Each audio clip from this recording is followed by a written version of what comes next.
دايما احنا كجماهير بنقعد نتكلم مع بعض ونقعد نتشاكس وان فريق احسن فريق، وانت فريقك مش عارف ايه، واصل فريقك بيساعدوا الدولة، واصل فريقك ده بيعتمد على مجهود الغير، واصل احنا رئيس نادينا احسن رئيس في العالم، واصل نادينا احسن نادي في العالم.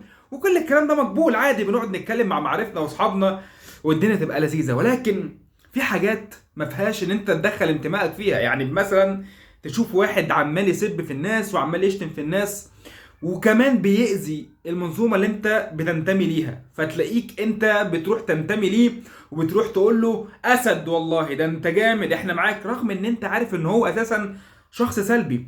وتيجي على الشخص المحترم الناحية التانية اللي شغال في منظومة مقابلة ليك علشان انت بس ضده او هو الخصم بتاعك، فتقعد تشتم فيه رغم ان انت عارف ان هو راجل محترم وانه راجل شغال وان المنظومه الناحيه التانيه شغاله. مش عاوز الف وادور، ولكن بكل صراحه مرتضى منصور والخطيب والاهلي والزمالك. هتكلم الاول على مرتضى منصور والخطيب. بالنسبه لمرتضى منصور، من بدايه توليه رئاسه الزمالك او دخوله في نادي الزمالك، خاصة في بداية 2004 والانتخابات، ثم بعد كده بيخرج من نادي الزمالك بسبب القواضي وبان بيتحبس وممدوح عباس ويجي. فانت هتلاقي دايما الزمالك او في اخر 15 16 سنة لحد دلوقتي، من 2004 لحد دلوقتي، دايما في مشاكل ما بين مرتضى ممدوح عباس، ما بين مرتضى ومش عارف مين، مرتضى ومين، دايما اي مشكلة تلاقي مرتضى وواحد تاني. مشاكل ما بين الجماهير ورئيس نادي الزمالك، الجماهير ورئيس ومرتضى منصور. مشاكل ما بين اساطير نادي الزمالك ورئيس نادي الزمالك، هتلاقي اساطير نادي الزمالك ومرتضى منصور اللي هو رئيس نادي الزمالك. فدايما المشاكل موجوده من مرتضى منصور. فتلاقي ناس تقول لك ده الاسد، ده حامل حمى، ده من غير الزمالك، من غيره الزمالك يغرق، الزمالك يقع، الزمالك مش عارف ايه. تمام. الناحيه التانيه في النادي الاهلي وهو كابتن محمود الخطيب. انا ما بتكلمش على الاهلي دلوقتي كمنظومه، انا بتكلم كفرد اسمه كابتن محمود الخطيب. سيبك من ان هو اسطوره من اساطير كره القدم المصريه وانه كابتن من كباتن النادي الاهلي وكل الكلام ده كله، ولكن اتكلم على الفتره اللي هو فيها. كل واحد ليه سلبياته وايجابياته، مفيش حد كامل ومفيش حد احسن واحد في الدنيا. كلنا لينا سلبياتنا وايجابياتنا ولكن بنصححها. بمعنى ايه؟ انا يا عم عندي سلبيات ولكن بحاول انا اصحح اخطائي. ما ينفعش ان انا اتمادى في الغلط. ولكن الكمال لله وحده، محدش فينا كامل. ولكن انت لما تيجي تبص للشخص، يا عم هو انت شايفه اللي هو ما بيطلعش يسب الناس، ما بيطلعش يشتم الناس، ما بيطلعش يشتم جمهوره، ما بيطلعش يرد على فلان، ما بيطلعش يحارب في فلان، ما بيأذيش حد.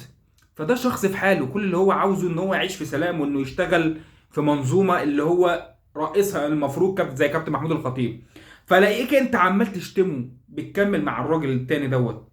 فانت مش بس بتدعم شخص سيء، لا انت كمان بتحارب شخص يعني مش بيأذيك في حاجه وتقعد تشتم فيه. طب انت لما تقعد تشتم فيه زي ما هو بيشتم، ايه الفرق ما بينك وما بين الاسد اللي انت يعني انا اسف ان كلمه الاسد دي هو مش اسد ولا حاجه، ولكن ايه الفرق ما بينك انت والشخص السيء دوت؟ ما انتوا الاثنين واحد. لكن الفرق ما بينكم اللي هو ده بيطلع على الفضائيات وبيطلع على التلفزيون وبيقعد يشتم في الناس، ولكن انت محدش شايفك ولا حد سمعك، فبتقعد تشتم برضه في الناس او تقعد ترمي محصنات على الناس. ولكن كابتن محمود الخطيب والراجل ده بيشتغل لصالح منظومه النادي الاهلي. انا شايف اي منظومه عاوزه تنجح دايما بتدور على الاستقرار.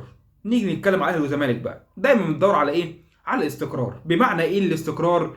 بمعنى ان مش لازم ارمي كل فشل يحصل على الناس، واصل الدوله بتحاربني، واصل المنظومه مش عارف ايه، واتحاد الكره بيجامل مين، والحكام مش عارف بتجامل مين، واصل كل نادي يقعد يرمي فشله على الحكام، والزمالك يخسر يقول حكام، والاهلي يخسر يقول حكام، فكل واحد يرمي نفسه على الحكام. ولكن ما تلاقيش رئيس المنظومه بيعمل الكلام ده. لا يا معلم، ممكن حاجات واضحه فاقدم شكوى بالاتحاد الكوره زي ما بنشوف الاهلي والزمالك بيعملوا الكلام ده، بيبقى في حاجات واضحه وحاجات غريبه جدا، فطبيعي ان انت تقدم شكوى. ولكن مش على المال والبطال زي ما بيقولوا يعني. ولكن هتلاقي مثلا، مش هتلاقي مثلا الاهلي هناك بيصدر مشاكل لنفسه او بيفضح نفسه، او هتلاقي محمود الخطيب بيطلع مثلا يشتم في لعيبته او كل الكلام ده كله، عكس مرتضى منصور.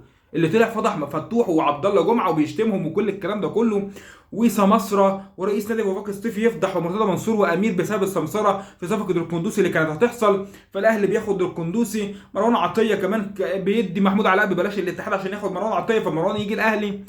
فانت اساسا كل اللي انت شاغل دماغك بيه انك عاوز تنتصر انتصار شخصي على شخص اسمه محمود الخطيب. ده بالنسبه لمرتضى منصور، هو مش عاوز يخلي الزمالك هو اللي منتصر وهو اللي كويس، لا، هو عاوز الناس تقول ان انا مرتضى منصور، انا اللي عملت نادي الزمالك وانا. وعلى فكره هو بيقول كده فعلا، يقول لك انا اللي جبت بطولات وانا.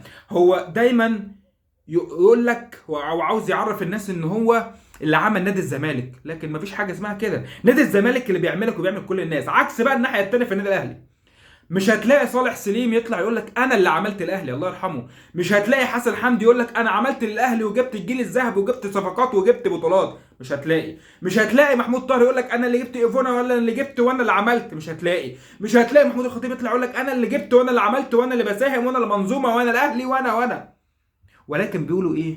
بيقولوا الاهلي بيضيف ليا انا، يعني نادي الاهلي بيضيف ليهم، اما في الزمالك هو بيضيف لكل واحد بينتمي ليه، ولكن هنا شخص ناكر الجميل كسواء رئيس او لعيبه او هم هنا اشخاص بيدوروا على مصلحتهم الشخصيه، وبيدوروا ان هم ازاي يكونوا عندهم روح النرجسيه بشكل قوي، ان هو انا اللي جامد، انا اللي مش عارف ايه، ولكن هو لا جامد ولا نيله. فده الفرق ما بين الاهلي والزمالك. هنا منظومه مش بتساعد على النجاح، فلو جبت جوارديولا كمدير فني للزمالك هيفشل، لان المنظومه اساسا مش بتنجح، او نجحت سنه سنتين وتقع، فبتقع بسبب الافراد اللي داخل نادي الزمالك، فبيقعدوا بقى ان هم ايه، يحاربوا بعض وكل الكلام ده كله، كل واحد عاوز ياخد حته من البسبوسه والتورته. اما في الاهلي ممكن يكون في اختلافات وجهات نظر، في سلبيات بتظهر، ولكن في النهايه بيوصلوا لنقطه مهمه، هي نقطه مصلحه الاهلي فين. اما في الزمالك فهم مش بيوصلوا لنقطه مصلحه الاهلي في مصلحه الزمالك فين، هم بيوصلوا لنقطه مصلحتنا الشخصيه فين. فمصلحتنا مع مرتضى فهنشوف مصلحه مرتضى منصور فين، مصلحتنا مع فلان مصلحه فلان فين، لان مصلحتنا معاه. فكل واحد هنا بيبص لمصلحته وبس. وفي النهايه جمهور الزمالك ونادي الزمالك ككيان كبير هو المظلوم مع اشخاص غير مسؤوله وغير عندها معرفه بقيمه نادي الزمالك، وبيتاجروا بنادي الزمالك. اما في النادي الاهلي فربنا رزقه باولاده ورزقه بناس عارفه قيمته، ودايما بيشتغلوا علشان يعلوا من اسم نادي الزمالك. وكفايه عظمه لحد كده.